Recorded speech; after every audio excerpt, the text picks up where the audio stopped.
хочу вам кое-что показать. Это картофель наш, который мы выкопали для встречи с Раисом. Я уже тут крупные отобрала на еду и в Казань отправила гостиниц. Вот многие сейчас копают картошку, да. Ну что хочу сказать, картошка еще не готова. Все боятся, что она сгниет. Да, у нас тоже очень много гнилых попалось.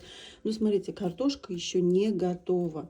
Если вы сейчас, побоясь, что картошка сгниет, заложите вот такую картошку, выкопаете вот такую, да, в сарай, она у вас долго не пролежит. Во-первых, она быстро высохнет, потому что кожура не образована. Она будет быстро вянуть у вас.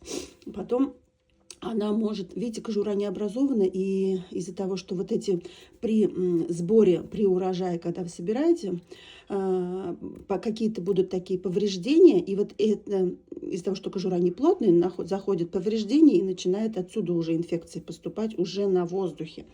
Поэтому я вам советую, не торопитесь, успейте выкопать картошку.